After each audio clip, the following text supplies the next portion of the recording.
Words are about to be spoken on the extreme life of Matt Hardy. Presented to you by the Ad Free Shows, Podcast Heat, and Wrestling According to Alba Networks. I'm Jon Alba. That's the broken one, the welcome one, the spoken one himself, Mr. Matt Hardy.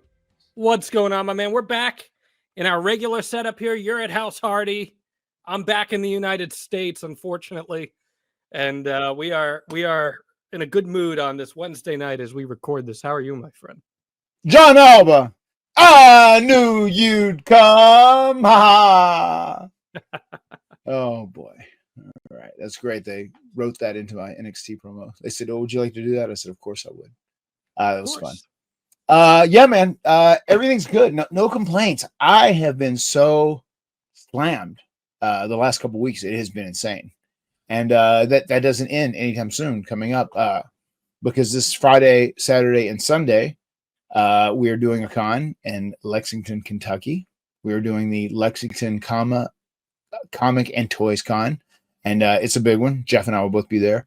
And something that Tony said, oh, they offered because they knew you do it. I guess Jeff and I were doing a little bit of a Hardy's party on the Friday night because he had a gig that he just threw up. So we'll just do the house show version, right? So we're doing that, and then right after that, I'll come home late Sunday night about 1 a.m, and then Monday night I'll fly to New York. And then I'll do Roadblock, NXT, and then we'll fly back home on Wednesday. And then Wednesday night I'll fly out. On Thursday, I have Fourth Rope. Jeff and I are the tag team champs there. On Friday, we have El Paso. We have the big pay-per-view event. And then on Saturday, we have our TV there. So it's going to be a pretty intense week. Goodness gracious. Yeah, because I'm such a supportive friend. I'm making sure that I'm going to the NXT show at the Garden, and I'm on SNY that night. I'm going to beeline from 34th Street to downtown to make sure I'm going to come to the NXT show in makeup and a suit, and then I'm just going to book it down to SNY because I got thank God none of my kids are there. You get your suit dirty. Yeah, they sure would. My belt would break. The suit would get dirty. But I got a chance to see the Hardy Boys at Madison Square Garden, the theater at MSG, nonetheless, a really unique venue with so much sports history in it. And you're going to be there facing Fraxium. This is a heavily hyped match. You guys, those over-the-hill Hardy Boys who have had their skills deteriorating for 3 decades now, you guys push some freaking tickets for this show, let me tell you. And all of a sudden, this is looking like it's going to be one of the coolest wrestling TV shows of the year. We got Obafemi and Moose on the show. I mean, it's looking like a hell of a card for Roadblock.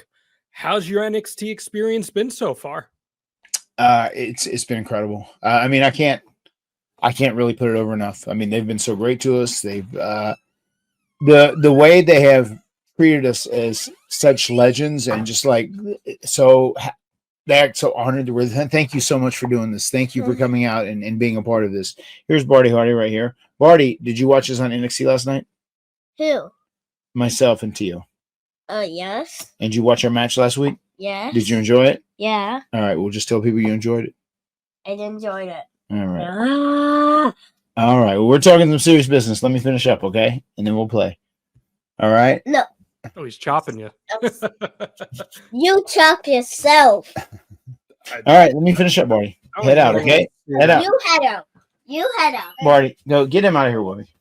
Get him out of here. Close the door. Close the door. By the way, if you're a wrestler going to Alba, what about my part? Where's the credit for me? I did all the hard work. They gave you credit. You saw that guy. I'm giving you credit right now. I'm putting you over. Okay. By the way, you views right now. I'm putting you over. I'm saying if you were a Wrestling According to Alba member, we went live on our stream early because you get live access to the Extreme Life of Matt Hardy. And Wolfie Hardy literally said verbatim, I'm a 7-year-old filling in for a 50-year-old man. And so he hijacked the podcast. And he said that he thought John Cena was a pretty unique guy. So, that's he gave his commentary on it and everything. Yeah, they gave his commentary. Good. So. All right, Barty, head out. We'll touch base with House Hardy later. Yes, we will. But all right, Barty, seriously, get out. Serious. Close the door. You And clapped. you got Wolfie behind you still too. But you said that they've been treating you like legends. I mean, you guys, your ovation against the No Quarter Catch crew in that match was amazing. And then to see you guys in the round at the Performance Center, people going nuts, it's got to be a rewarding experience for you. Yeah, no, it was great. I mean, we came out last night and the crowd was so loud, and even right before we went out, and Sean came up, he said, "Hey, like, I know these people are going to be real hyped to see you, and they're going to be cheering and popping, but if you can, we'd like to keep the show on time. Just try and, kind of get it going, just soak it in, but just kind of keep it going." That was great. But just Sean's been incredible. Matt Bloom has been great. Everybody has. The whole experience has been so fun. So the whole homecoming here, I mean, how has it felt with this generation of fans? Because there are some fans at these NXT shows who did not grow up watching the Hardy Boys, but now they're seeing this version of them, and that's got to be a really unique experience. It is. I mean, it's crazy how much universal love there has been in the buildings the last couple of weeks.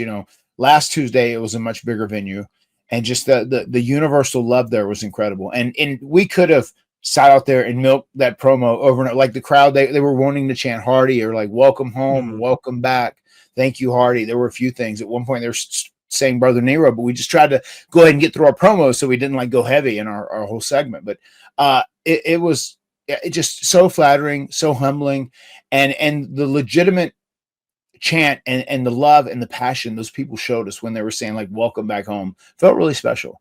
And I think Jeff and I have come to the realization, like, at the end of the day, the WWE is our home, and that is where we want to finish things when it's all said and done. And once again, TNA has been amazing. TNA is a home too. TNA has been so great to us. They've been so good.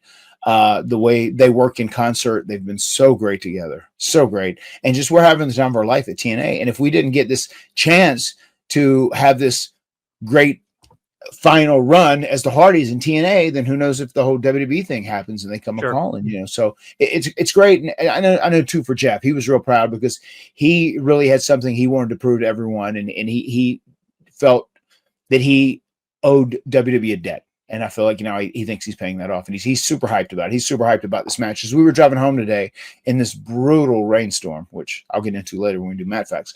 But as we were driving home, Jeff was just talking about how he's like, "Oh, I had this idea. Maybe we could do this. And this is one thing we could do as another move. And this could be another move." Like, I said, "Dude, you sound like so motivated right now. It's so cool to hear." Tell me about Fraxium. You guys have been teasing this match for a while now. They are looked at by a lot of people as one of the premier tag teams in wrestling. Two incredibly athletic, smart guys. What are you anticipating ahead of that match and that atmosphere at the theater at Madison Square Garden? It's gonna be really interesting. I mean, I've often said in the past, sometimes when you get in the Northeast, it's a little tougher, because the crowd are so smart, so educated. But I just feel like New York and the Hardys are such a tight connection there. The Garden was always so good to us, and sometimes it could be tough, especially if they didn't like what they were getting or whatever. But I've got a feeling that they're gonna be showing lots of love next week in New York City for Matt and Jeff Hardy, which we're excited about. And Fraxium, they are such a great team. They kind of came together accidentally, it seems, in many ways. There were two guys who were paired together. They weren't meant to be a tag team. This wasn't like a long-term plan. And they're both two really good guys, both extremely talented, extremely athletic. Obviously, young guys that are hungry in their prime. They have that hunger in their eye. They want to do everything they can do. And I know this match to them is a big deal, as it is to most people who were a generation behind us, who grew up watching us, and saw us doing stuff when we were, just creating the whole ladder match, table match, TLC environment. All those guys now getting a chance to work with us. It's really neat and it's really cool. The experience has been great. Somebody I want to put over is Miles Bourne too. Just the fact that he is fully deaf and just the fact that he is so talented and liberating, and that he can't hear, but he goes without missing a beat. He's just incredible. He's truly an incredible story, special athlete, and a great guy. And plus, he holds more of a dear place in my heart now because he's from North Carolina too. He's from Wilmington, so we can talk North Carolina and beaches and stuff like that. So we kind of share that common bond. He's a great guy. Tavion too. Can't go without mentioning how he is like a mega athlete. He's like a scary athlete. When he's a very real guy too. Everything he's done, but he's just so talented and athletic in the ring. Man, he busted his ass and was bouncing all over the place. Just they're two amazing guys, and they're going to be, if they get the right opportunities, they're both going to be really big stars in pro wrestling. You had Ren Sinclair catch any heat for doing the juke during your entrance? I think everything was going to be okay in the end. I don't know. She may have from her team. Maybe Regal's kid cut a promo on her when they got it back. Yeah. Rumor has it she's like an OG Extreme Life of Matt Hardy fan. So that's all right. We're down. That might be why she was juking. We're down for it. It was a good bit. Yeah, I think it's some of those people that grew up watching us, and it kind of comes natural. They hear the music and just like, just kind of is like second nature. It's like instinctual. And I think that was kind of the whole bit. I'm so sorry. I can't control myself. It's just instinct at this point. Mike Whitaker watching V Wrestling according to Alba.com. What's up, Mike? He says, how do you deal with the crowd that's chanting so much? Is it hard for you to talk? Well, I mean, that's kind of the issue that we were talking about at NXT last night when we were there. We're like, you love to take in those cheers. And if it was different, if it was like, we were the last segment or the main segment, we had more time and there was collapsible time or whatever else. It's one thing because you can't get those crowd chants in that last for 20 seconds and they're pretty amazing. You get the reactions of the performers, you get the crowd chanting, and it's a real cool moment, and it makes for good TV because it makes everybody seem like especially the team they're chanting at, seem like big stars and special. So we wanted to get those chants, and we tried to optimize them, get as much as we could out of them, but we knew we had to cut into them and start talking so we could get through our segment because, we want to keep the show on time. And there was a lot of other parts of business that had to go on in the show. We were going to get our parts of business in, obviously. It is tricky and it is challenging. There's a lot of times your gut tells you like, man, I want to lay out, I want to let them chant and let them, shower me with this love. You want to do that, but sometimes you got to go, okay, well, got to keep the show on the road and got to keep things on time. So you kind of have to cut into them and go on. But we did the best we could to let them give them wiggle room and let them chant some, and then kind of go into what we were doing. On the TNA front, Brother Nero facing Moose for the X Division Championship. It's pretty unique opportunity for him. What do you think about that? Yeah, it is. He even said, if I win this X Division title, he said, maybe you should challenge for the world. Maybe you should ask Joe Hendry for a match. He said, we can hold the tag titles and the world and the X Division titles. Go nuts. I think this is a really cool deal. Jeff, ever since I had my match with Moose, Jeff had been wanting to work with Moose. And I think Jeff is on Moose's bucket list to get in the ring with. And this is going to be a really special match. I think they're going to go out there and it's going to be pretty amazing. And it's going to be some good storytelling in what I am doing too in the final match. As we have a big 10-man tag, and that's going to change a lot. It's going to escalate this Thursday on Impact, which you would have seen already by this time. But you will see that on Impact Thursday, it actually became a cage match. So it's going to be a 10-man tag cage match. And now we found our partners, and there has been some controversy with who our partners ended up being. I think Nick Nemeth was under the impression his brother was going to be part of the team, but his brother's not going to be part of the team. It is going to be Leon Slater. And I hope Nick is still okay with that, us not selecting his brother. Yeah.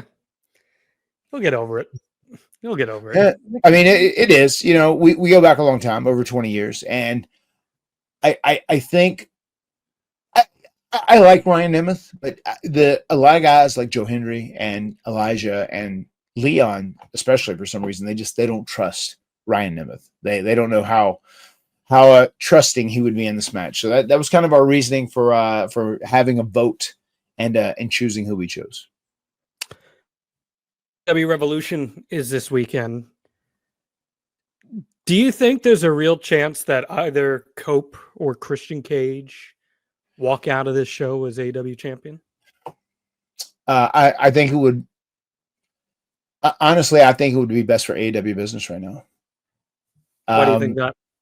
I just think they just need a restart. They need something new and fresh. I just think to try and catch people's attention. And what they've been doing with the Death Riders has been interesting. And, there has been some good material that's came off of it, but I don't think it has really caught the attention of, the audience in totality like they hoped it would. I don't feel that. I don't know. You could feel differently. How do you feel, John? How do you feel the whole Death Riders story has played out, and has it captured the attention of the audience? It's lost a lot of momentum for sure. It definitely has. They changed and pivoted a few times through it. I do think it's possible that Cope or Christian Cage could walk out champion. Christian Cage has that contract that he could, in theory, cash in, and they could always go right back to that.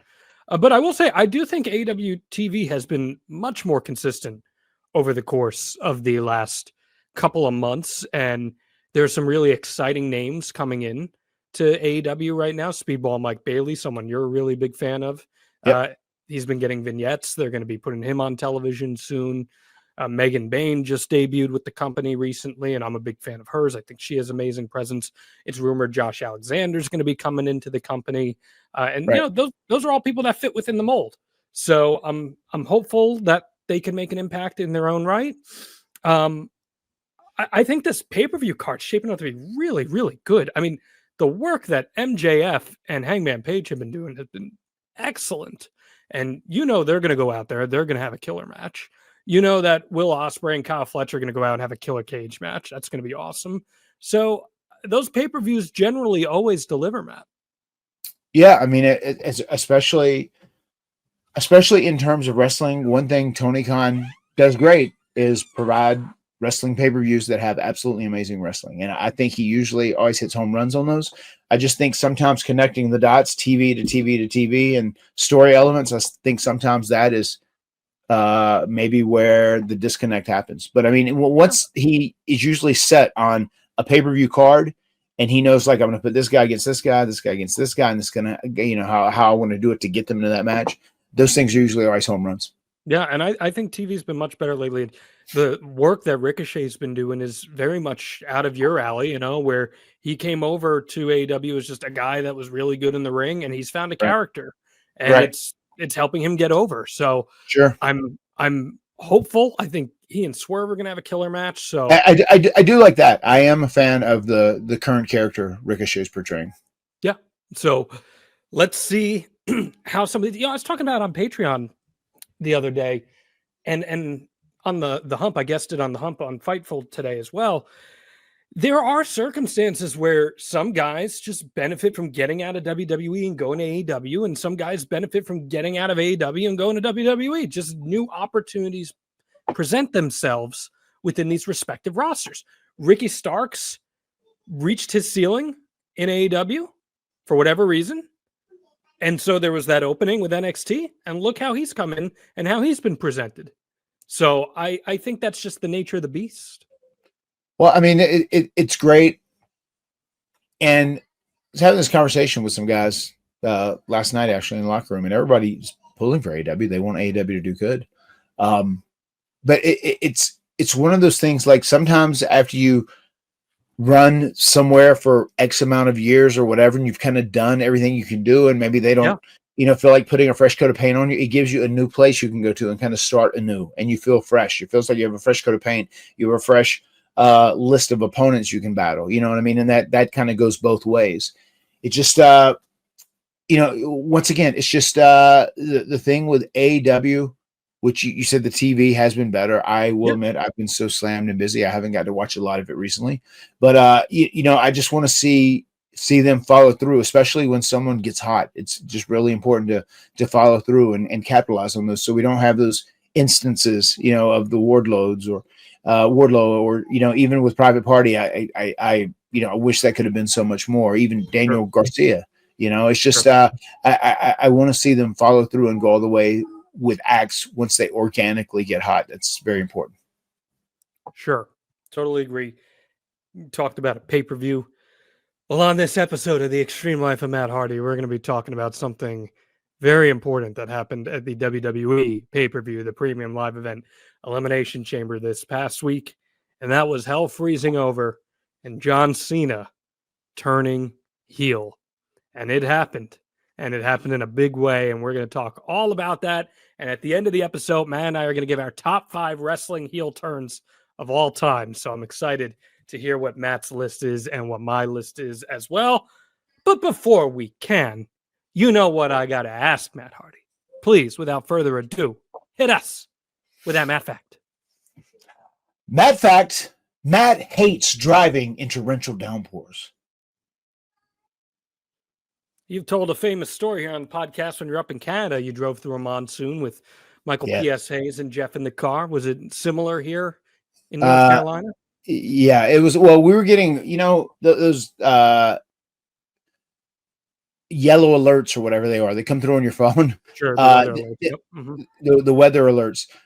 They were coming through. Said, "Be careful until 12:45. There could be a tornado. There's a tornado warning in Wake County where we were driving, of course." And then it said whatever here in Lee County where we were driving. So it's just like we're driving home. It's raining so hard. We're having to go 20 miles an hour. And it's a busy road because obviously we're on I-40. We're on the interstate. And just like so slow and raining so bad, and people are like swerving, and there's a couple people hydroplaning. It's just like, Jesus Christ, it's so dangerous. And it was right like in the middle of the day. So those things are the worst. And it wasn't like it was just 10 minutes and done. It like lasted for about 35 minutes for just so long in the drive. It was insane. I just hate having to drive in those scenarios. Like when I had to drive to the airport a couple weeks back, and it was snowing and ice, and the road was so icy, it was the worst. I just hate those terrible driving experiences, especially as I'm older and more boring. And your driving skills deteriorate. Yes, and they deteriorate, right? Well, you're just like, you're so tense, right? And you're sweating through your whole drive because you want to make sure you get in there safe. Like you're sweating buckets. I know I do, at least. Yeah, no, I mean it does, especially when you're in a packed environment in the road. Like we're right coming out of the airport, and it's like, it's like lunchtime. People are just going on lunch breaks, and they're doing this and driving. So it was very hectic too, very busy. Well, I lied because I said I do sweat when I drive through tough weather circumstances like that. I should have used the past tense. Now we're getting there, though. We're getting there. I knew we were working on getting there. Because I did sweat until I started using Mando. There we go. And now I don't sweat through these tough torrential thunderstorms. I don't sweat when I'm out there on television and those studio lights are beating down at me. And my grundle's always in good condition. It's far from broken because I'm using Mando, and so is Matt Hardy. See, Mando is whole body deodorant that's safe to use anywhere on your body. Your pits, your balls, your thigh folds, your belly buttons, your butt cracks, and your feet. It was created by a doctor who saw firsthand how normal body odor was being misdiagnosed and mistreated.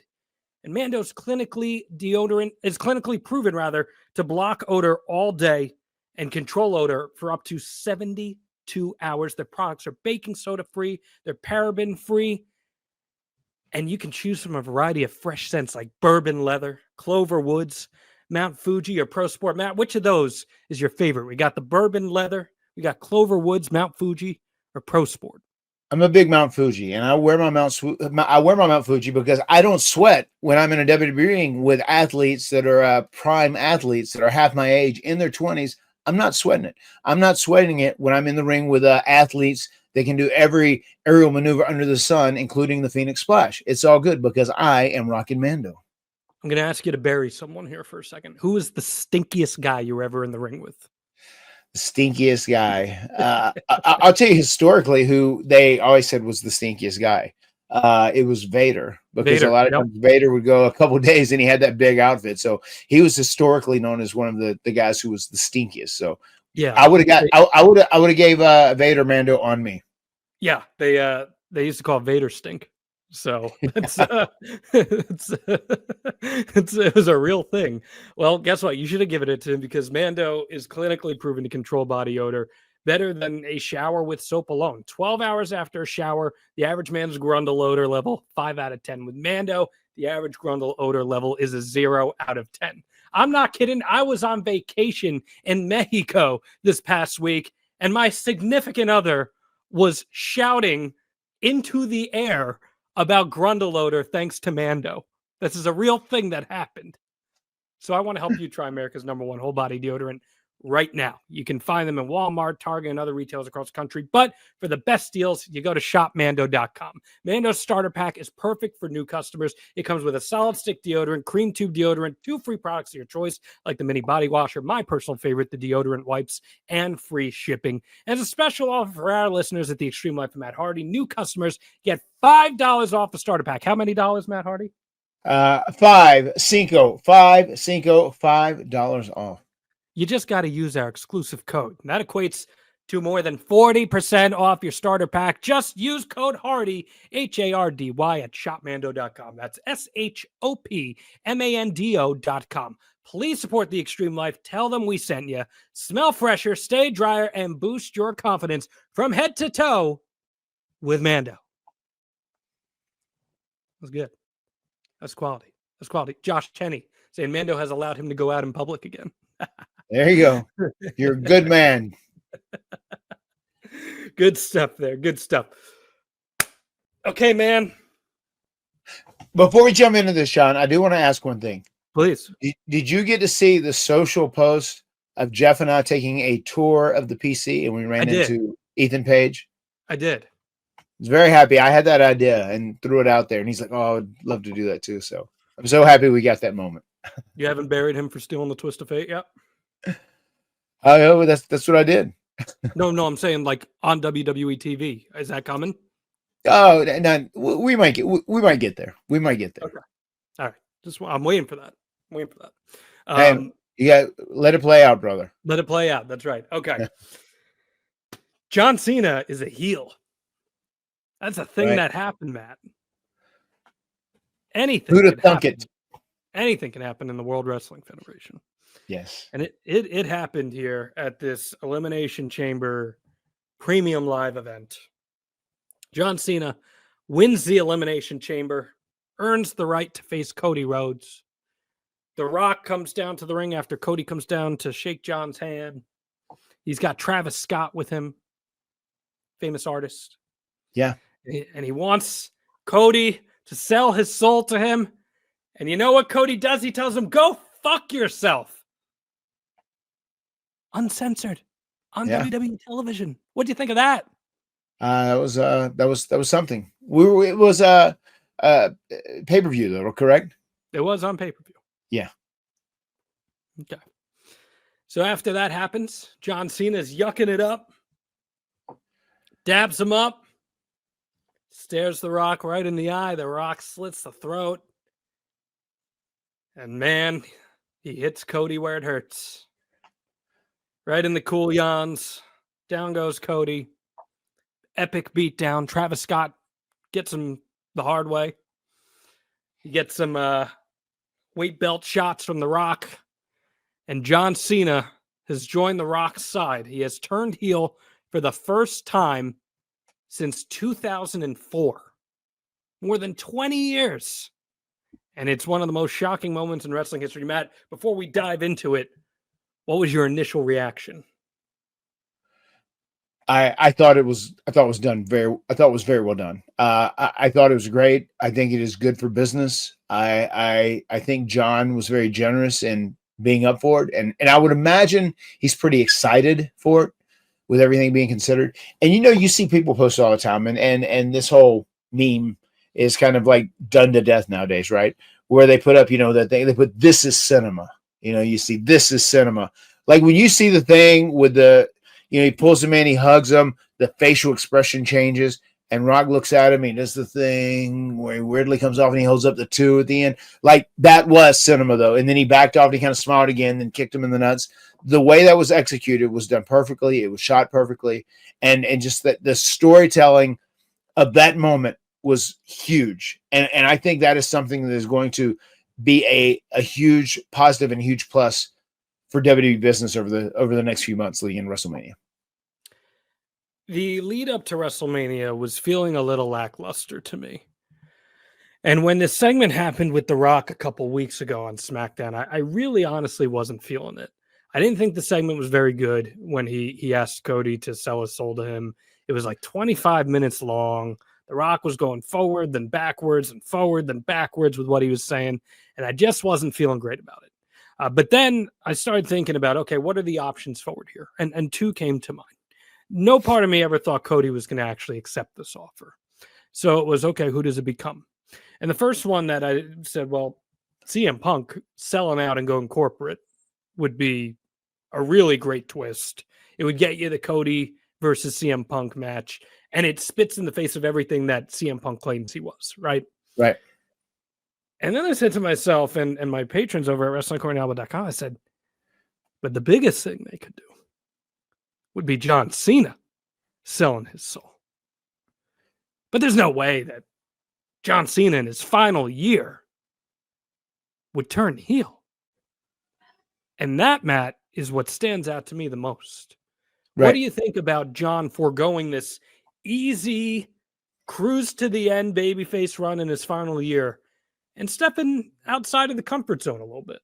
I mean, I think for his final year, if it does legitimately end up being his final year, which, I mean, it seems like it's going to be, I feel like he would want to work as hard as possible. He would want to make it as memorable. He would want to supply wrestling fans with indelible memories. And I think turning heel would be something that he would totally have on the plate already. I think that would be one of his ideas is a way to go, to do something different and fresh that he's never done.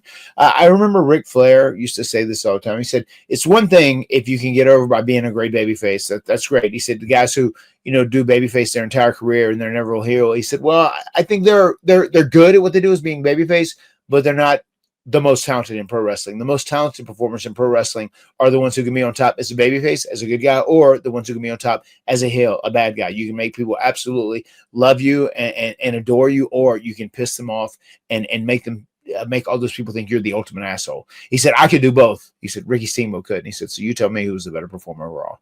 I remember that was a conversation we were having at one point, but there is a lot of that. There's a lot of sense in that as well, because it is really important to have that ability, that duality, to be able to play both sides. And I think John is going to put a lot of pride behind this heel turn. He's going to work really, really hard to be the opposite, of what he was as the guy, the hustle, loyalty, and respect guy, the guys who did all the Make-A-Wish kids and set records and it was just the face of WWE. I think he's going to go the complete opposite direction, and he's going to do everything that he can to make you despise him.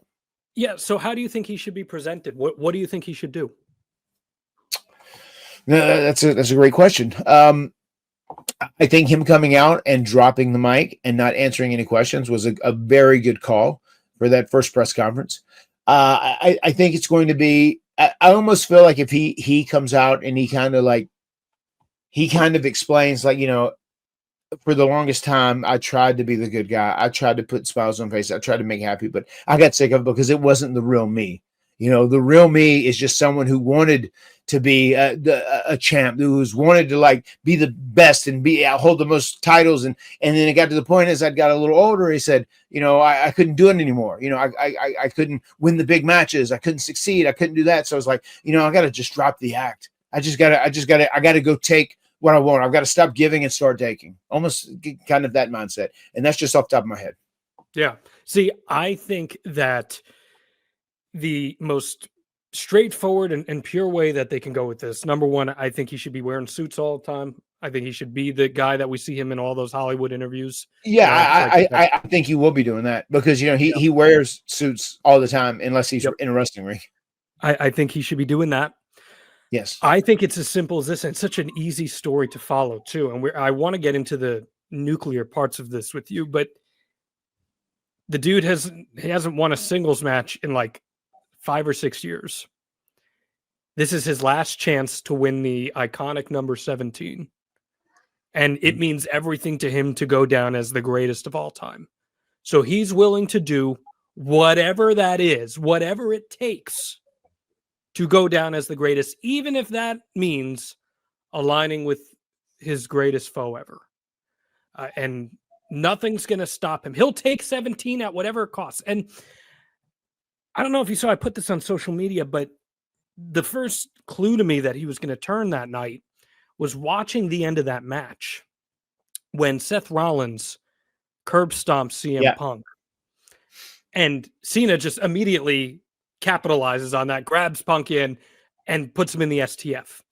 And it threw me back to 2011, the iconic CM Punk, John Cena Money in the Bank match, where John Cena's got CM Punk in the STF, and John Laurinaitis and Vince McMahon come down to the ring to screw CM Punk, and he unlocks the hold, goes over to them, says, "Not this way," and then knocks John Laurinaitis out. Right. That night, he didn't take their help, and he lost to CM Punk. He lost the WWE Championship. 14 years later, almost an identical situation, and he gladly took the assist. I'll happily take it, and he punches his ticket to WrestleMania. That is a great foundation to immediately give a cue to everyone. This guy's full of shit. And maybe I'm getting too layered with that, but everything's supposed to matter now, right? No, I mean, there's probably, I would probably say an intellectual fan, someone who is a historian like you would pick that up. I don't know if everyone would, but it's a great beat. And I would imagine someone like a Triple H would realize they could make that parallel, have a thing with him and Punk. And I'm really curious now. It makes me want to go back and watch specifically, like if John saw that happen or he didn't see it happen, because that's always a very specific thing. They do a lot of times with babyface. It happened right in front of him. It happened. So right in front of him. He did see when the stomp happened. Yes. Okay. Then great. Then that's perfect. That's perfect storytelling then. Yeah. So I was aware of the clip. I didn't know if John did see it in front of him, but if he saw it, then that's great. Especially because and then on top of that, Matt, he's got him in the STF, and he's just like, "I'm sorry, I'm sorry." He's full of shit. Yeah. He's not sorry. He's happy to take this. Yeah. And also, I think because he hasn't won and he hasn't been Super Cena, right, the last few years, it shows a little desperation too. Also, you're talking about him dressing in suits. I think a fun part of this beat too could be he's out there with The Rock. He's in a suit, but he's kind of his corporate stooge. Like he's kind of Rock's bitch in some way. Like, Rock is like, as the boss, and I want you to be my guy. I want you to do this. Of course, I'm going to do what you want me to do. You're my man. I think he could be a little subservient to Rock too. I think that would also piss people off. When do you think this all came together? I would imagine that before this full run for Cena was planned out, that this story was I thought I'm pretty sure it was down on right, and it had been calculated. It could have been around for a while. I mean, it could have really been around for a while. I know it's real interesting when people talk about The Rock when he's beating up Cody and John was in the background of the truck. I know a lot of people sometimes pick up that like, hey, were they trying to tell us something even back then? And I have no idea if that was just by happenstance or, that was anything done intentionally. But I would guess this probably came to be once they knew he had that last year and everybody was cool with it. Everybody greenlit it. I would probably say this has probably been in the works for 7 or 8 months. Wow. Interesting. I'm on the total opposite end of the spectrum as you are with this. I don't believe this was the plan at all. I think when The Rock did the whole bad blood thing in October, they dropped a breadcrumb for something that they could hopefully pick back up down the line. I don't think they necessarily had a full-blown plan at that point. But you're talking about when he acknowledged Cody? No, so remember at Bad Blood, he just appeared and like did the little throat cut and all this, and like he's just like, "I'm here, don't forget." When Roman Reigns and Cody Rhodes were there in the ring, that happened. And then in January, he acknowledged Cody. He was a good guy all of a sudden, right? And it was very bizarre, right? So I think the plan had always been to do Cena versus Cody, dating back to the fall. I don't think it was under the pretense of John being a heel. I think that all changed sometime between the Royal Rumble and the last couple of weeks when Rock did that segment. And they made the okay, let's do this and let's really add some extra juice into this. Let's get Rock integrated into the story and let's add something that makes this a lot more intriguing, because I don't know about you, but for me, heel John Cena versus babyface Cody Rhodes with The Rock in Cena's corner is a lot more intriguing to me than just babyface John Cena versus babyface Cody Rhodes. No doubt. I mean, that's a lot more of an intriguing match to everyone. It's a much bigger box office match to everyone as well, especially just with the reaction it was met with. Like I was saying, Cena turned heel, and a lot of people, well, he was a heel when he was thugging on. Yeah, but nobody knew who the fuck he was. You know what I mean? It's like when you're starting in the beginning, you don't have any history. You don't have like a legacy. You can't really. It's just like, sure, he started off on the side as a bad guy, and he was just trying to figure out who he was. He was doing his thing, basic thugonomics, but he was never someone that had like people weren't long term invested into him and his character. He didn't have the ability at that time to like make people hate him because they'd been invested in him for so long. But now you've got a guy who was the face of the WWE for 15 years, whatever it may have been, and the guy who has set the record, with Make-A-Wish meetings, and he's just been such a standout pillar of the WWE community. And now these people, they love this guy and they care about him, even though he's polarizing. When they pulled the trigger on him and he kicked Cody in the nuts and full-fledged turned heel and joined Rock, it meant something. And that's money. I mean, people felt that moment. And that's those moments where you feel shit in that story, where you feel shit and it hurts you, it catches you off guard, or it takes you by surprise. Those are money-making moments. And that was a money-making moment, no doubt. Yeah, and I bet you that when the match comes, I totally think, and I said this to you a few weeks ago, and I stand by it, I totally think that they're going to fashion it after Rock Hogan from Mania 18. And there's a very real chance that a lot of the crowd may cheer heel Cena. There's a very real chance of that. What do you think is the end goal with turning Jon here? How do you see this playing out over the course of the year? Does it end at WrestleMania and he loses to Cody and he turns good again? Or do you see something much more substantial coming out of this? No, I'm going Jon picks up the title right now. I mean, I would have thought he would have done it later if he would have went on that full babyface ride, but I'm glad they chose this route. I think it's much more interesting. I think it's much more intriguing. I think Jon wins the title, and then the story becomes, Cody's battle to overcome Cena and The Rock and win his title back. I agree with you. And I think there are a lot of really cool things that can come out of this too. If Cena wins the title, Cody should have to go to the back of the line and earn his way back into the spot. That title is everything to Cody. That's his lifeline. So he goes to the back of the line. And then guess what? You've got a lot of fresh matches you can do with John Cena as a heel versus other baby faces out there. CM Punk and John Cena with the roles reversed. Yeah. You got AJ Styles. You got Damian Priest, Drew McIntyre, if he gets integrated. I mean, there's so many routes that you can. Roman Reigns is a babyface. Yeah, Roman Reigns babyface versus John Cena heel would be huge. I mean, even I would love to see a Rey Mysterio versus John Cena heel match. Yeah, sure. Get some payback for that one night title run that he had in 2010. But immediately comes to mind, especially from that amazing promo from CM Punk on Monday. John Cena and CM Punk running through the spring would be an amazing program for this company right now. In those roles reversed, I think would be great. But in the bigger picture, that was a great promo too that Punk did, where he came out and just kind of ranted on Rock and Cena. That was really good. Also, the clip that you sent me, which was so funny, with it when Punk got asked about, hey, Jeff Hardy said he wants to retire. Punk was so confused. He was like, what? What? And I mean, that's like an ongoing joke Jeff has been doing for a long time now. He did it on interviews and whatnot, just because, CM Punk retired him back in 2011 or whenever it was. So he said, yeah, I think I'd like to come back and retire CM Punk in 2030, or he'd say 2039 or 2029, whatever. He just say different bullshit every time. And it's so funny that they just asked, they presented that like a very serious question, like, this is what Jeff wants to do. And it was so funny. Punk said, well, I kind of want to fly too, but I'm not sure that's going to be happening anytime soon. Very funny. That was good. But what I was saying is, I think this is all ultimately the end goal about getting Cody even more endorsed, right?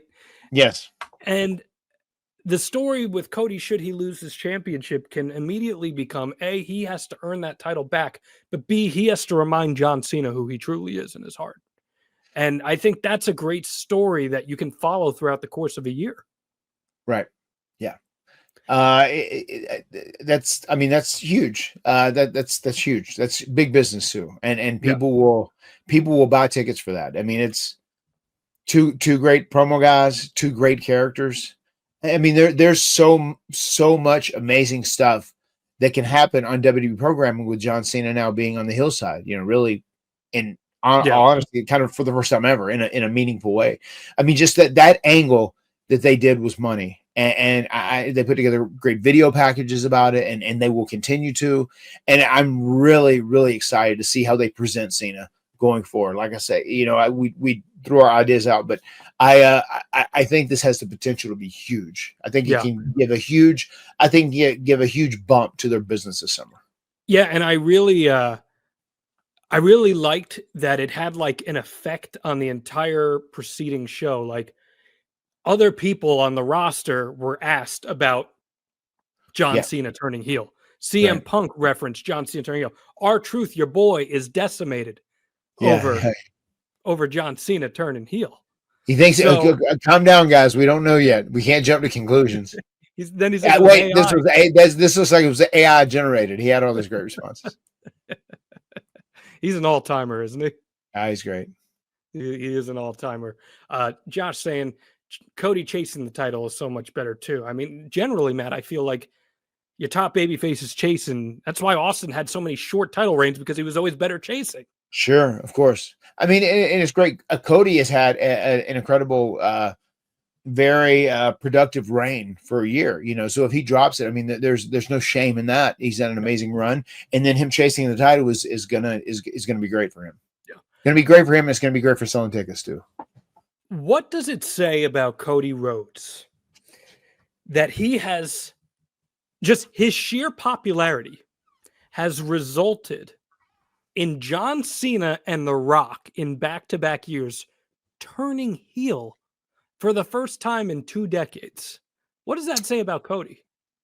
I mean, that's certainly an indictment of how popular he is, that he is also so consistently loved, that he is willing to go out there and take the chance of letting the two of the most popular acts in WWE history, The Rock and John Cena, go out there and possibly turn heel with him, but risk possibly getting booed. He has been able to and had the confidence to go out and do that, and the powers that be have had the confidence in him to do that. So that really speaks volumes about how popular and how beloved he truly is. Certainly does. I'm with you, and I think, when all said and done with this story by the end of the year, we're going to be putting Cody in that upper echelon of greatest baby faces in wrestling history. Like, I don't think that's hyperbole to suggest. Like, if you're trying to tell the whole story of pro wrestling and the history of pro wrestling, you can't tell it without Cody Rhodes and everything that he has done, from being Dusty's son to leaving, to starting AEW, to coming back, turning both Cena and Rock heel, winning the title in the match against Roman Reigns. It's massive, man. It's massive. It's huge. I mean, also being one of the guys, AEW, going and starting a rival company, being one of the foundational building blocks of that, him and the Bucks and Kenny, and then meeting Tony and AEW forming. I mean, he has really been a magnificent pillar in the pro wrestling community over the last 10 years. What's so cool too, when I was thinking about this with the turn, you're in 1996, you're what, 22 years old, right? 22. Sounds about right. You had a few big heel turns that you saw over the course of your life, but like Hogan turning heel is massive. It's this transformative event for you as a wrestling fan that shifts the entire wrestling spectrum for years to come. Right. There's a whole generation of wrestling fans, Matt, who watched Elimination Chamber this past week and saw their Hulk Hogan heel turn. Mm-hmm. That was the biggest thing that they have ever seen in their entire fandom as pro wrestling fans. And I think that's pretty freaking cool. Yeah, I mean, it's very cool. I mean, once again, Cena had built equity for almost 20 years, like he legit went back on top, was a babyface, what, in 2005, 2006? Yeah, That's when he started being a top player, right? I mean, so, he has 20 years of equity as this beloved good guy, babyface figure, and then to see him in his final year where people are really emotional. There's this emotional groundswell of love to him. Like, oh my God, we want to see him do good. And we believe in you, you win the title. And then he betrays all those people. And he betrays his colleagues and his peers. It garnered such incredible emotion. It's so funny because for years he battled the dueling chants. Let's go Cena. Cena sucks, right? Yeah. And there was such a hardcore part of that audience who freaking hated John Cena. And now here he is back. Like, everyone loves John Cena. He's universally cheered. They sing the John Cena sucks song out of endearment. And now is when he's like, yeah, okay, I'll turn heel. I just think that's so crazy to put that in perspective like that. That's wild. And it's still hard to believe. What have you thought of the mainstream reaction to? I mean, that was great. I saw like where he was on some sports show with Steven Smith, right? And they were all talking about it, where he even said, my dream was to be a pro wrestling manager. I wanted to be the heel. I saw that they were just talking about it on there. And yeah, it's like one positive about having Travis Scott out there, it just got a lot more mainstream publicity, things that would cover him or follow him. It's pretty amazing because The Rock and Cena, they have crossed over in Hollywood, and they're both very successful actors, both iconic when it comes to pro wrestling, both top guys who are like at the highest level possible. So yeah, the buzz it got, especially mainstream media, was really impressive to see, and that's exactly what WWE is looking for in this day and age. Dave's saying, if John's going to be away for the next week and a half, 2 weeks, I want to see some pre-tapes, or even better, do a via satellite, like how he came at The Rock for doing their feud. What do you think about that? Like, and I do think that's a fair criticism, that you do the biggest angle in modern wrestling history and no one involved is on the show the next night to talk about that when everyone's talking about it. So I did think that was a negative of this. Yeah, I can get away with that. I mean, I can see, like, I can live with that. Like, if they give them a week, it would have been nice. It would have been nice if you had some sort of representation on there. But I would also like to see, like, blah, blah, blah, blah. They weren't here today. Cody's obviously injured. These other two weren't willing to show up. But they're going to be here next week, and they're going to explain themselves, or they have a statement to make, or whatever. They, have words for their enemies, whatever the saying may be. Yeah. I do want to see them advertise together on a segment and like really play into that and push it really hard for people to tune in. It would have been nice to see some representation of one person maybe on the show. Maybe Rock, like, yeah, he's my boy and he's going to do this. I'm going to make sure he's right, or whatever else. But it's something I think it had so many people talking. I'm sure people all tuned in the next night in hopes they would be in. They may have been disappointed, but also too, like, they weren't advertised for it. I would try and make sure to push them hard and advertise them hard and try and pop a number whenever you pre-tape something at the Elimination Chamber show afterwards, and just have someone trying to get comment with John Cena and he just walks away, and air that on Raw. Just do something that keeps them fresh face on the show. But we'll see. Cody's going to be on SmackDown in Philly this coming week, so as you hear this podcast, we'll be able to reflect on that. Yes, and we'll see what comes of that. So Josh wants to know thoughts on Travis Scott legitimately hitting Cody Rhodes in the head. I saw that, and I think I sent it to you, and I was like, damn. Because it looked pretty brutal. Yeah, I mean, it's one of those things, like, I know they reported. I mean, it looked very violent. It looked like you could have hurt him. So I know they reported that it did, but it was one of those things, like, I don't know, man. Sometimes if you have someone who's not fully trained and fully ready, maybe it's best to kind of not have him do something like that to your top star.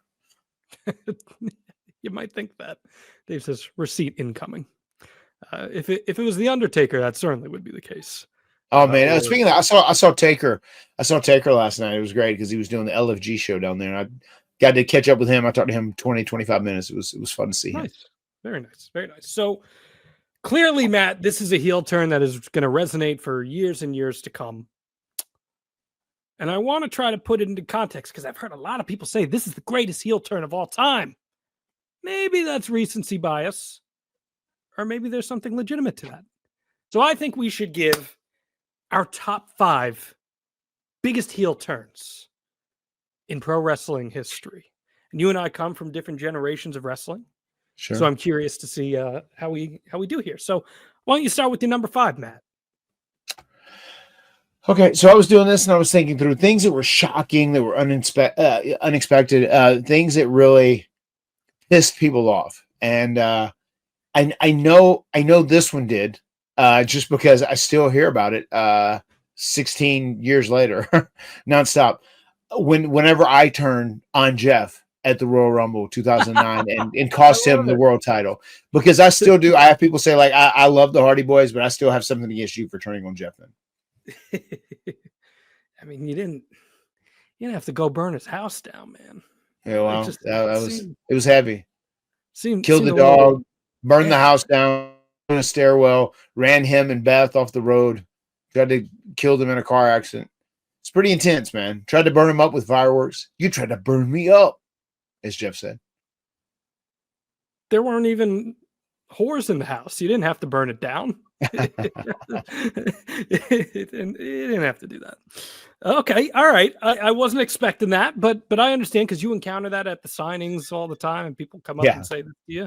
And it is a memorable heel turn, and the little segments leading up to it with the accidents that Jeff was having was creative, and that was a smart thing to do. So I respect that. Okay.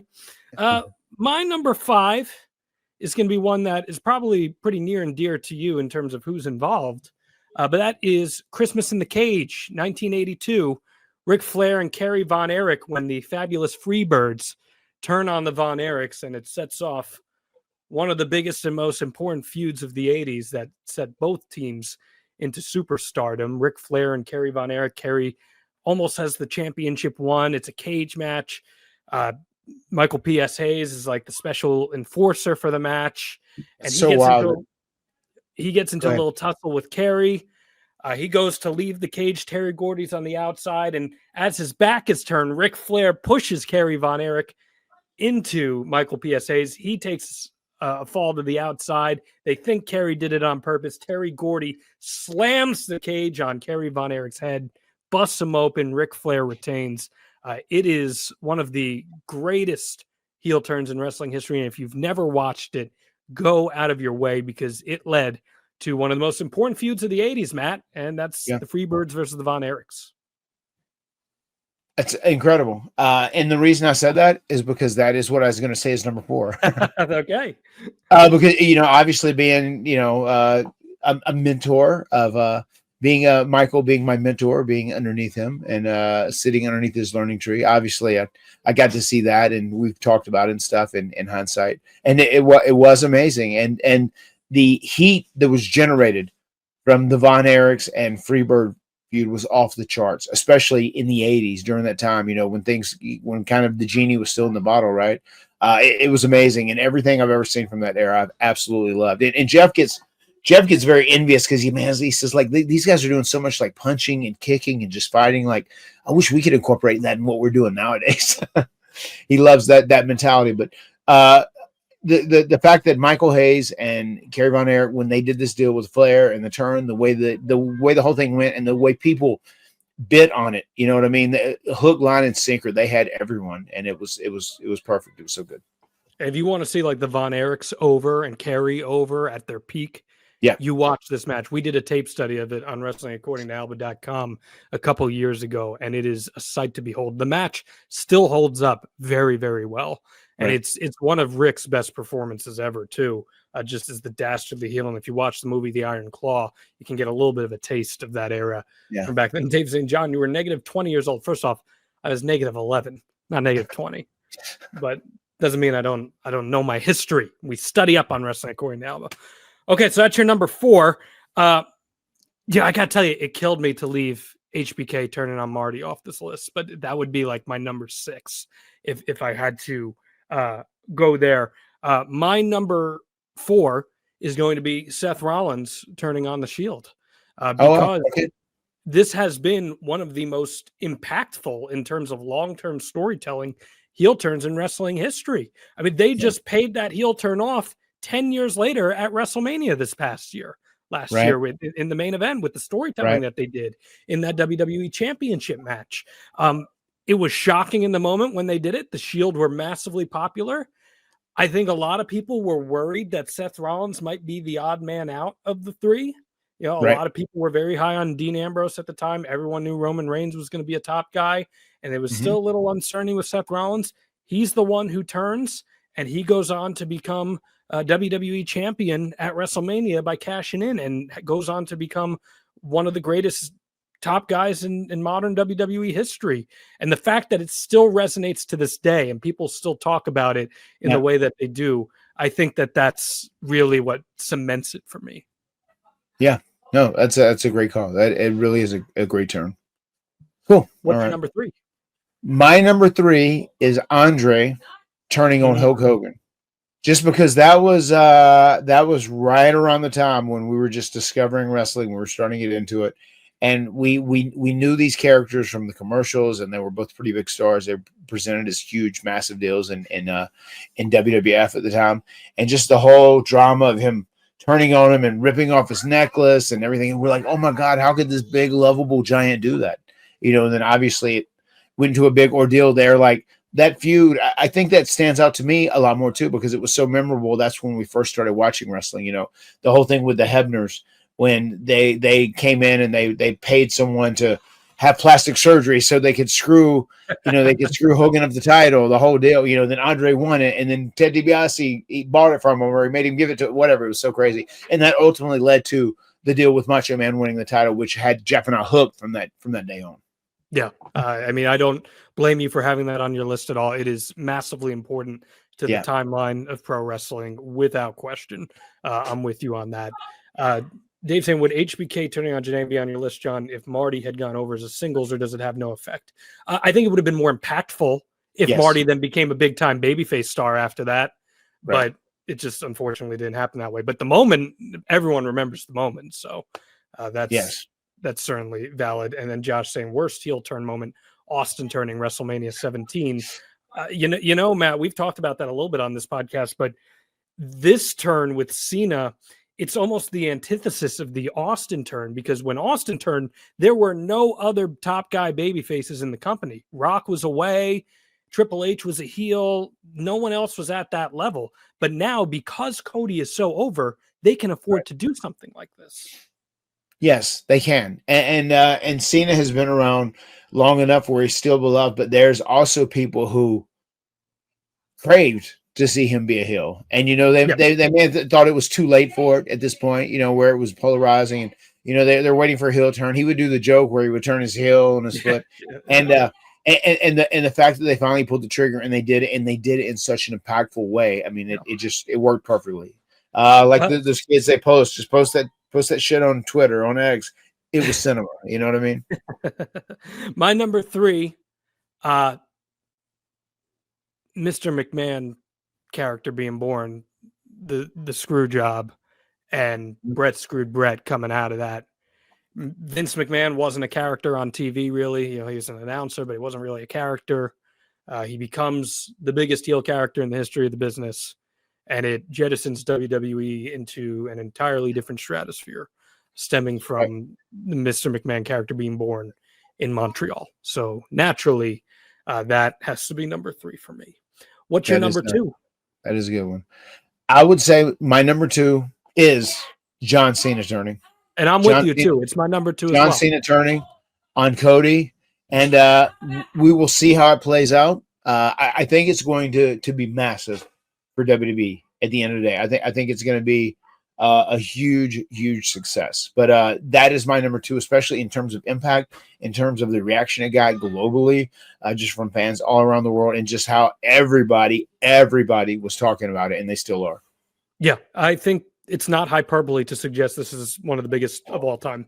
And just given John's equity, as you mentioned, that he established over the course of his career, and then what he's doing in Hollywood, he's legitimately one of the top 20 biggest stars in Hollywood in terms of earnings this past year. Right.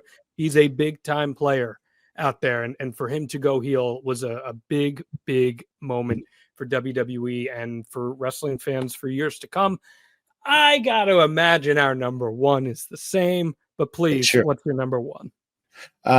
Number one is Hulk Hogan turning and joining the NWO and really firing up business and putting WCW on that run, of getting those 83 weeks, really becoming a legitimate competitor to WWE and making the business hot and kind of putting the Attitude Era at its max. How can anyone argue otherwise? John Cena turn doesn't happen without the Hogan turn happening first. Sure. It's just as simple as that. People talk about it to this day with the same reverence that they did when it happened. Right. You're consciously watching wrestling at the time. I know you're a little more of a WWF guy than you are a WCW guy, but when that happened, what was your reaction? It was shocking that he did it. But we were also very into WCW at that time because we had emotional investment into Scott Hall and Kevin Nash. As the Clique, we worked with those guys a little bit as extras. They were very nice to us. We gave a shit about them. We wanted them to do good. And it was like very cool and different how Bischoff brought them in where they seemed like outsiders coming from WWF. It was really unique because nothing had ever been done really like that in the past. But then when the third guy came out and it turned out being Hogan and they joined together and just the way the ring was full, people were tossing trash into the ring. They were so upset. There was so much heat. It was such a huge, amazing moment. Yes, the shock, the silence, and trash with Hogan can never be duplicated, right? And that was just utterly amazing. And I remember that happened many times after that on Nitro and episodes of WCW. Dude, there's so much trash in the ring. When there was heat. But that just showed that people were pissed off. But it ended up becoming one of these things like, holy shit, that's so cool. These people are so hot and invested in these people that are like filling up the ring with trash, and it became a thing, Yeah. It's the greatest heel turn in wrestling history. It created arguably the most famous faction in wrestling history. It extended Hulk Hogan's career by another decade plus. It's as big as it gets. So I am with you in complete agreement, but let us know your thoughts on this list. Tweet us at MattHardyPod. Comment on the episode on YouTube. We'd love to know what you guys think is the greatest heel turn of all time. Is this Cena heel turn in that conversation, or is this just crazy recency bias from Matt Hardy and myself? Because it very well could be. For all we know, they burn this off at WrestleMania and John goes babyface and all this meant nothing. So let's hope that's not what happens. But I can't imagine any world where that happens, but I hope not. I really truly hope not. If this was WCW in 2001, might be the case, but not hopefully WWE in 2025. Great stuff, Matt. Anything else you want to add on the Cena heel turn here? Yeah, I was just gonna see if or when John wins a title at WrestleMania. Maybe a few months down the road when he's getting that last match, maybe Jeff Hardy can retire him in 2026. That could happen. That could happen. Or maybe you finally get your long delayed world title program with John Cena. There you have it. Yeah, maybe so. Maybe I do get it. Yeah. Call in some favors. You got some equity these days. Maybe at SummerSlam we can have the Hardys versus The Rock and John Cena. There you go. There you have it. Maybe you'll do it at Slammiversary. Right, maybe we'll do it at Slammiversary. That'd be perfect. Maybe we do title versus title. Joe Hendry versus John Cena at Slammiversary. That'd be a hell of a deal. Now, Joe Hendry is still working to manifest that match into existence. He really is. And now with John a heel and Joe a babyface, makes even more sense. Oh my God. Yeah. Joe, that would be huge in New York. Yeah. That'd be amazing. Just saying. Could happen. You never know. Anything can happen. Anything can happen in the World Wrestling Federation. Certainly can. And we want you on our team here at the Extreme Life of Matt Hardy, your favorite pro wrestling podcast. advertisewithhardy.com is where you get your message out in front of thousands of listeners and viewers every single week here on the Extreme Life of Matt Hardy. I'm looking forward to seeing you next week. I can't wait to see the Hardys back at Madison Square Garden. Anything else you want to say to the Die Hardys out there? Yeah, man. Just the first thing I just want to say to the Die Hardys is thank you for always sticking with myself and Jeff And just thank you for that love that it resonates every time we're in an arena, whether we're doing something with TNA, whether we're doing something with WWE, whether we're doing an independent show, whatever it may be. It just resonates, and we are grateful for it. Thank you for believing in us. We're going to do everything we can not to let you down, and we're going to try and ride the spiral till it ends, and we're going to make some history. We're going to think outside the box, and we're going to push ourselves past those normal limits. We want to be special because the Hardys, we are forever. Yeah, Dave saying, Matt, a guy in Lapa just wanted to say it's been so great to see you on NXT, and tickets for Roadblock are moving. There we go. Thank you, my man. Thank you, Dave Coast. It's because I love to hear that, man. It's because the Hardys are over. Over. You know, it's so funny they did that. I did autograph signing, and one of the things I think a lot of times people forget this because Jeff is so popular. Jeff is so beloved. He is just universally adored, right? I went and did the thing for the Memphis Grizzlies, and the next day I went out to Memphis Wrestling, and I was going to do a signing for them, and they said, well, our building holds about 300, 350 people. They have like a studio wrestling building. And they said, so you think, we can get through all these guys like an hour and a half, 2 hours, whatever it may be, if you come do autographs? I said, sure. I said, I'm sure that the turnout should be pretty good, because there's those people that say, well, Matt Hardy, they don't give a shit about Matt if he's not doing it with Jeff or whatever else. I ended up signing for 3.5 hours there. And I was moving it. We weren't doing the Jeff Hardy autographs and stuff. And they ended up having 600 people. They had to turn people away from actually going into the show.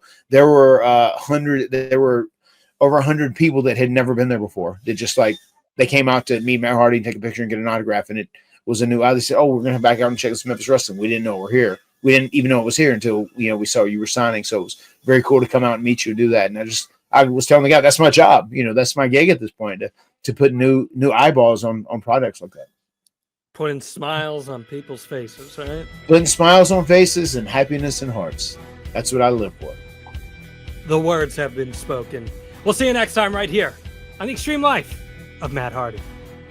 Delete!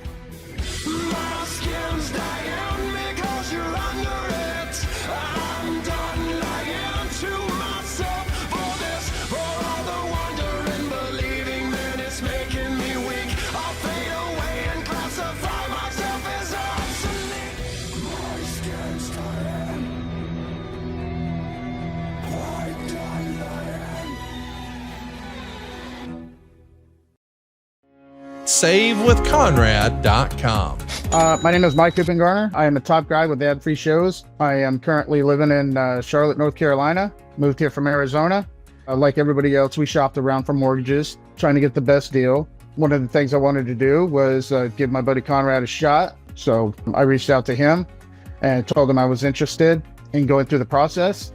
The team at Save with Conrad was awesome. There was a lot of communication. They were very quick to respond. They were very quick to listen to, what we needed, the complexities of selling our home with buying a new home. So it was absolutely fantastic. We felt comfortable using the team. We closed on time. The paperwork was hard to get it to us. So they made sure that they sent those overnight. So there was no delays. I've tried to recommend Conrad and his team, Save with Conrad, to other people that were either looking for new mortgages or looking for ways to refi or, just trying to get on a better financial footing, because he often says that he doesn't say no. He says, maybe not right now. My name is Mike Garner, top guy with ad-free shows. Save with Conrad helped me and my family get into our dream home. Available lesson number 212, non-equal housing lender. SaveWithConrad.com.